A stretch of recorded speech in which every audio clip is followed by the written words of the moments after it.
Man, it feels like I just started yesterday. That I was on day one of Nofap. On day one of retaining. But now I'm on day 600. 600 days of retaining my seed. Retaining my energy. Now in this video, I'm going to be going over how this greatly impacted me. Not only physically, mentally, but also spiritually. Now we got to take this back to the old motives. What was the routine of the old motives? Bro, he was completely indulging in instant gratification, in instant pleasure. I'm talking like, if there was no like Subway Surfers gameplay on the bottom of the screen, I would not watch it. Because my dopamine receptors in my brain, it was so reliant on pleasure. I couldn't read a book. Like, reading a book was boring to me. I never really read books in middle school, high school. You know why? Because I already had something better. I already had something that at the end of the day that I could look forward to. And that was, oh, why would I do all these like delayed gratification activities? You know, reading a book. What is that going to do for me? I'm not getting anything out of it. I'm not feeling good reading a book. Why do that when I can give myself a few seconds of pleasure every single day? The things that feel good at the moment may not be good for you in the long run. And that is what instant gratification is. So when you are releasing, you technically are putting a lot of time, right? Probably 30 minutes, an hour. I mean, I don't know about y'all. You know, some people may last like a minute or two. But when you have a source that you could go to release, you know, to get that few seconds of pleasure, you may think it's nothing, right? This is ruining your relationship with potential girls that you could be having. Because why would you go out, try to push yourself out your comfort zone and talk to a girl, look nice for a girl? Why do, or like maybe practice conversating with yourself before you meet her? Why do all that unnecessary hard work when you could just pull out your phone, type a few numbers or letters or whatever on your pixel screen and see thousands at your fingertips? I was stuck in this lifestyle. I was stuck in this loop for so long. But your parents didn't realize what their kid was going into. The addiction that they were starting. Because you've kept this hidden for so long. I know 99% of the people watching this that had this addiction or are still going through releasing and being addicted to the hub and all that, they've never told their parents. Why is it? Why don't you tell your parents? The reason why you're not telling your parents is because you know it's wrong. This is something you shouldn't be doing. Your ancestors that fought wars, they fought lions, like they literally were out there building campfires just to survive. And here you are laying in your bed, questioning, should I release? Should I give myself this extra pleasure? Or maybe, you know, I should maybe go downstairs and get some pizza and ice cream, because that's what I did. My dopamine receptors were also connected to other things as well because it was so fried. I couldn't even eat a green vegetable. Like, I'm talking, if I put something in my mouth that didn't give me any satisfaction or pleasure, pause, I wouldn't eat it. Why would I eat some like lettuce, you know, a leaf? Why would I eat a leaf? Like, isn't that what like dinosaurs did, like the herbivores did back then? Why would I do that when I could literally like get some fried chicken, some ice cream, you know, something that'll actually make me feel good, right? It makes me feel good.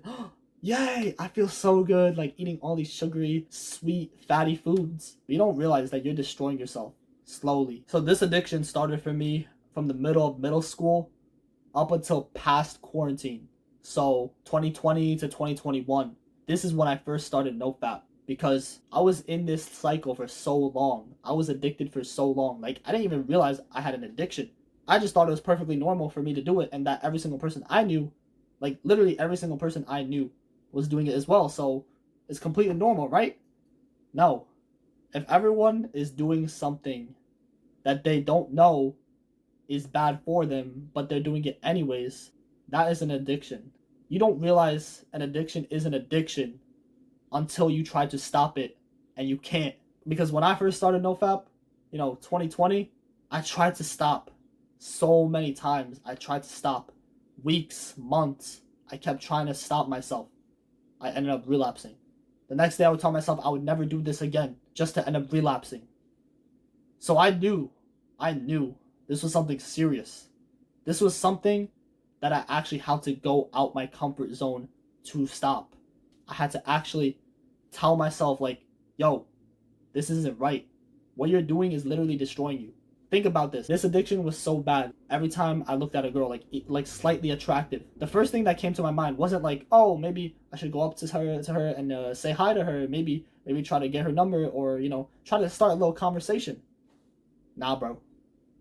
My eyes were completely armored with lust, because in my head I already imagined lustful things, and if they had a man, I would just look down at that girl instead, because like I would be like, man, how could she not choose me? How could she not be with me? Like, I'm everything she wants, right? Like, I could treat her good, everything like that, right? But this was the same me that was eating junk food every single day. The same skinny fat me that would be playing video games for 12 hours a day.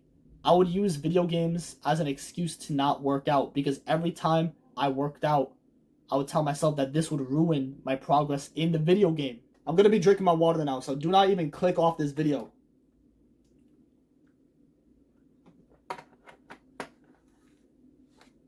See, I just drank this water. This water has no sugar. This water has no stimulation. In fact, back then, I was actually deprived from drinking. Like, I was severely dehydrated, because all I had in my house was just soda. Like, sugary Pepsi, you know what I'm saying? Like, all these sodas, but not a single bottle of water. I drank soda way more than water. I probably had less than a cup of water a day. But it wasn't like I was telling myself to not drink water. It was because I had another option. I had a nice sugary beverage that I could always drink. So I never had water. No one in my house bought water. Like, if I wanted water, it was from the sink. And you know how bad like sink water can be. You know what I'm saying? Like, they have all these like preservatives and everything in that water.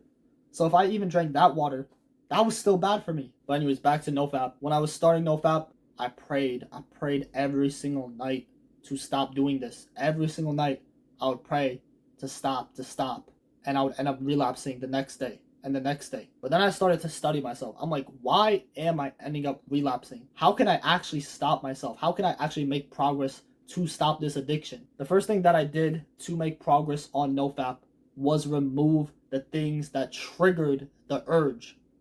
So every single morning I would pull out my phone.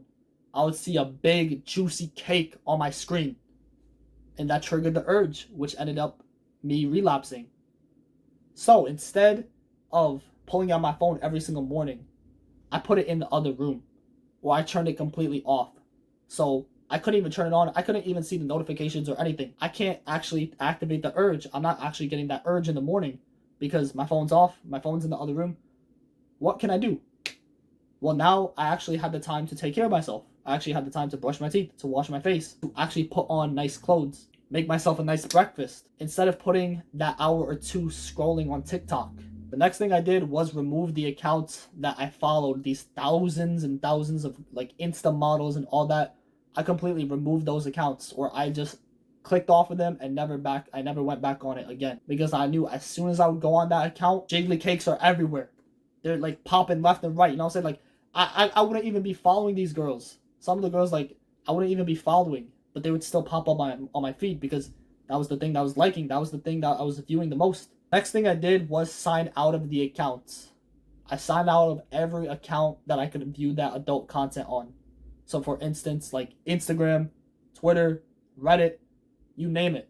I signed out of every single account. So every time I had the urge, I'd have to go through that whole thing of logging in, sometimes having the two-factor, text your phone and all that. I made it harder for the urge to actually take over. And after this, I ended up just signing out of every single account, deleting the apps that I viewed all these adult content sites on. I ended up deleting all of them. So when I removed these urges, I had a lot more energy throughout the day. Like, I was feeling radiant. Like, I was feeling like my skin was glowing from the energy. Because when you retain, your testosterone increases. Like, every time you release, you're literally just castrating yourself. 2 pixels on a screen. You're gonna notice your energy levels are very high when you retain, because your testosterone increases. And when your testosterone increases, you're gonna have a lot more drive to actually do things, a lot more energy to actually get hard work done. And since I had so much free time from removing like all these like instant gratification things, I stopped playing video games. I stopped scrolling on TikTok for hours, because I actually went on a dopamine detox, and I just removed all these instant gratification things that were causing me to receive dopamine and pleasure. What was next? Well, since I had so much testosterone in me and so much energy, I started working out. I started putting that energy to use. And working out, believe it or not, helped me tremendously on Nofap. If you're doing Nofap and you're not working out, I'm sorry to tell you this, but like, what are you doing? Like, you know, you have so much energy. Like, unless you're like working like in real life, like construction, like, you know what I'm saying, building buildings and lifting things. If you're not doing that, like, that still is using energy. Like, you're still like moving your body and stuff. But when you retain, when you increase your testosterone, your body's gonna want to act on that. Your body's gonna want to actually use up that energy. So working out is a very great way to not only distract yourself from the urges, but build up your physique. So I started working out every single day. Every single day, I did push-ups, I did crunches, I did ab workouts, Ice Cold JT workouts, because I had so much energy stored up inside of me because I was retaining. Every single day that I retained, I was getting more and more energy. And with this, I utilized this energy into my workouts. And when you work out, your blood starts pumping, right? Like, your blood starts rushing because you're using your muscle fibers, you know what I'm saying? Your body's moving. And with your blood moving all over the place, your testosterone is going to increase even more. So now you're going to have even more drive to keep working out. So working out helped me tremendously on Nofap. Now, the last thing I would say that helped me on Nofap was get closer to God. Because when you're trying to stop an addiction, when you are trying to stop something and you can't stop doing it, you know you have a problem. So I feel like this is something that you can't do alone. You need something else, something greater than yourself, and that is God. God will help you through any like situation. I don't care what it is, like, because I prayed every single night to stop relapsing, and I would end up relapsing.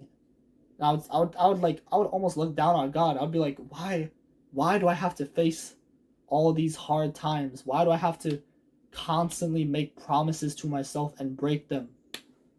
And that's because He drove me to my lowest point in my life. Like, He literally made me experience my lowest point in my life so that I could bounce back, so that I could actually make progress within myself. Because He made me experience my lowest point in my life so that I can reflect upon it, just like I'm doing right now.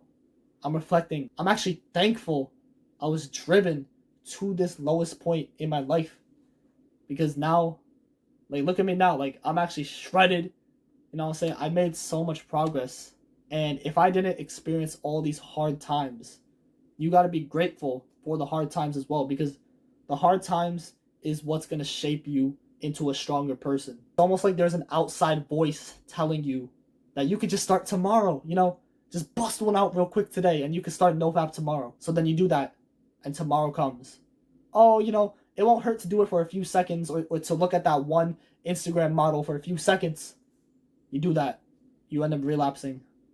You tell yourself, okay, tomorrow is the day. Tomorrow comes by.